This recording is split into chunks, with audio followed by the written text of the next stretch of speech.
Olá! Hoje estamos com o conteúdo Compreensão e Interpretação de Textos.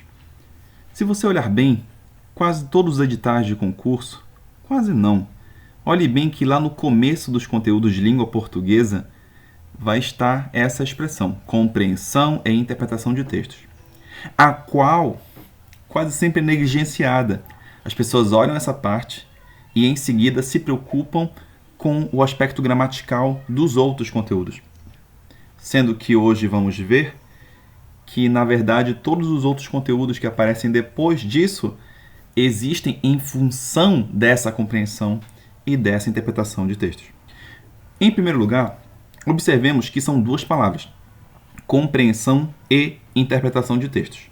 Diferente de algumas vezes nas quais nós usamos uma sequência de palavras sinônimas para reforçar uma ideia, a palavra compreensão não significa a mesma coisa que interpretação. Vulgarmente, o povo costuma falar: fulano tem problema de interpretação, você tem que interpretar, e ninguém fala de compreender. Vamos ver nesta aula qual é a diferença.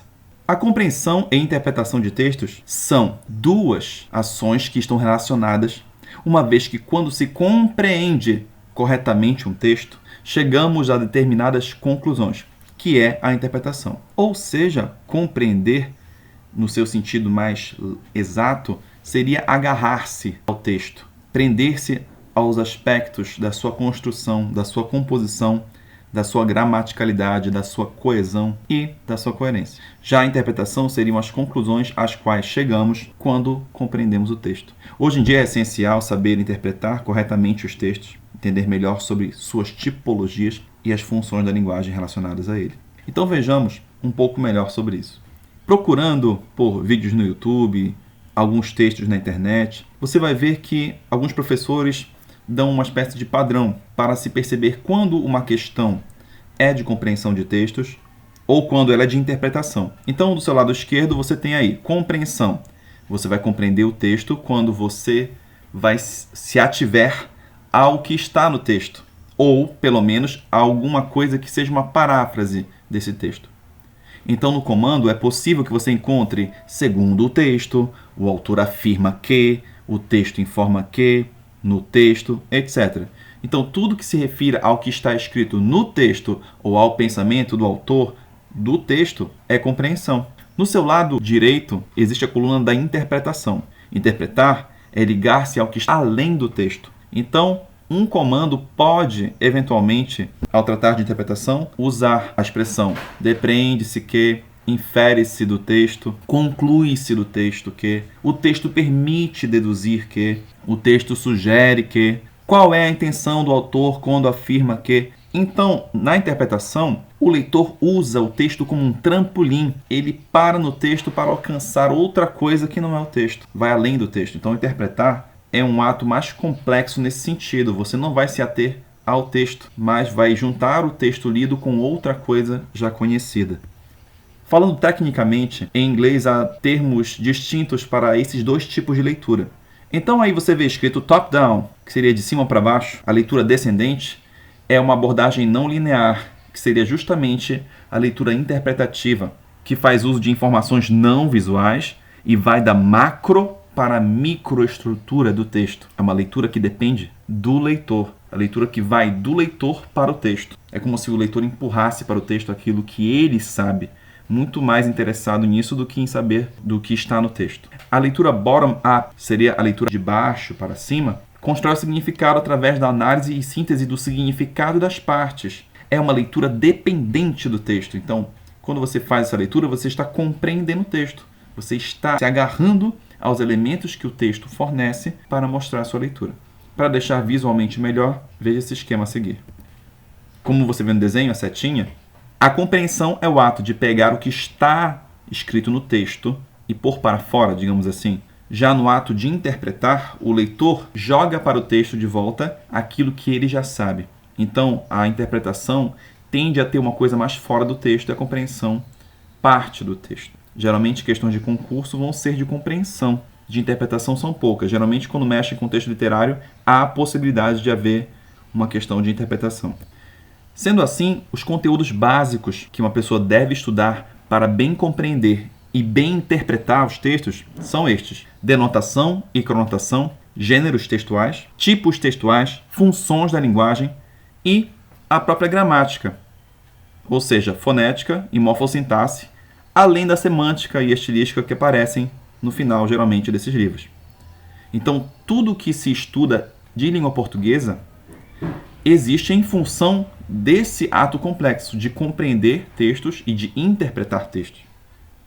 Vejamos agora cada uma dessas áreas que são essenciais para esse processo. Denotação e conotação. Na denotação, você lida com o chamado sentido não figurado, o sentido mais comum das palavras e das expressões. E, portanto, a denotação é mais comum em textos não literários, ou seja, textos não vinculados à arte poética, à arte da escrita. Na conotação, você aí sim tem o sentido figurado, ou seja, o sentido construído não com base na referência normal das palavras, mas em uma comparação entre ideias, entre usos não normais, e é mais comum em textos literários. Se nós formos nos deter nas palavras denotação e conotação, elas mesmas já dão a dica. Denotação, ou seja, denotar, é como se fosse notar de, ou seja, quando você vai fazer uma leitura denotativa de um texto, você vai notar dele os significados, você vai compreendê-lo. Denotação está vinculado à compreensão. Já a palavra conotação é como se fosse, na conotação você vai notar com. Como assim? Você vai notar os significados, os sentidos de um texto com base em outros textos, em outros conhecimentos que não são os habituais. Então, denotar é notar de, compreensão. Conotar é notar com, interpretação.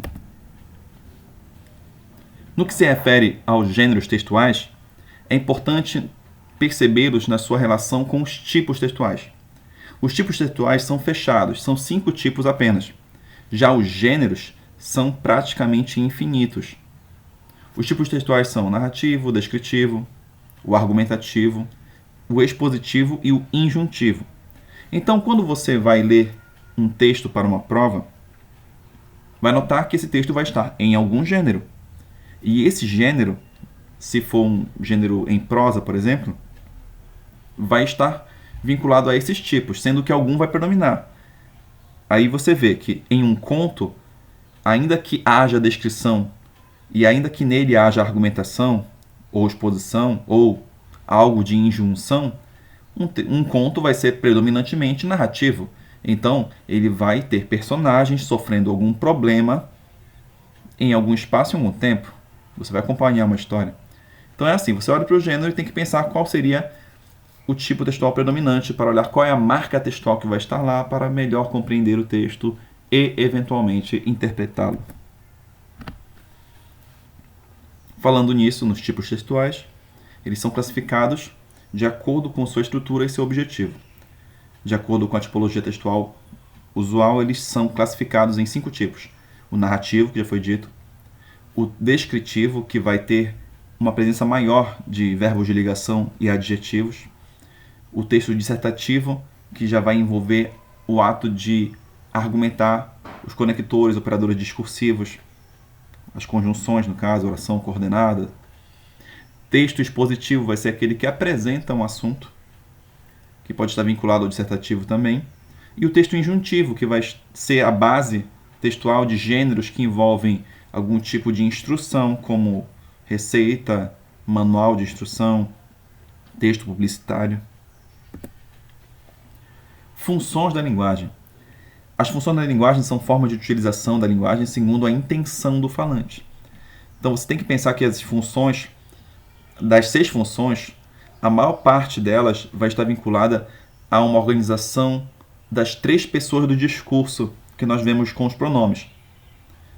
Mas, apesar de você ter algumas receitas prontas de alguns professores, a função da linguagem predominante em um texto vai depender, como está aí embaixo no parêntese, do gênero de texto e das marcas textuais que nele aparecerem.